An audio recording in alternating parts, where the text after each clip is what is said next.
ఖాళీ ఒక video release చేసి ఒక ప్రకటన రిలీజ్ చేస్తే నన్ను పార్టీ నుంచి ఎక్స్పెల్ చేసాడు.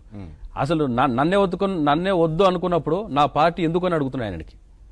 జగన్మోహన్ రెడ్డి గారికి నన్ను వద్దు అనుకున్నప్పుడు నా పార్టీ ఎందుకు నీకు, సొంత పార్టీ పెట్టుకో, నడుపుకో, ఆంధ్రప్రదేశ్లో హ్యాపీగా, నేను ఎవరు అబ్జెక్ట్ చేయరు, నా పార్టీని ఆ పార్టీని ఇచ్చేసి తెలంగాణ బతికించుకుంటా. స్పందించరు కూడా. కఠినాత్ములు వాళ్ళు, కఠినమైన మనసు ఉన్నటువంటి మనుషులు.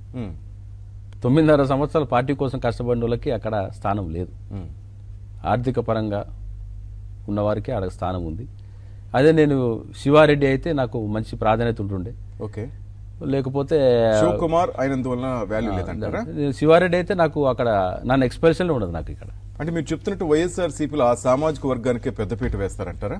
అది నేను చెప్పేది ఓపెన్ గా తెలుసు మీకు, అక్కడ అందరు అదే జరుగుతుంది కదా. ఆ పార్టీని మీరు హస్తగతం చేసుకోవచ్చు కదా. ఆవిడ బాండింగ్స్ ఏమైనా జరిగాయి మీ మధ్య? రెజల్యూషన్స్ ఉంటాయి, ఆ రెజల్యూషన్స్ ప్రకారం జరిగింది. ఆ రిజల్యూషన్స్ ప్రకారం మళ్ళీ టేక్ ఓవర్ చేసుకోవాలన్నప్పుడు అన్నాడీఎంకే పార్టీ లెక్క అవుతుంది ఈరోజు. తమిళనాడులో జయలలిత పార్టీ మాదిరి అవుతుంది ఆ పార్టీ. ఆ పరిస్థితి చేయాలని ఆలోచన నేను లేను. నాకు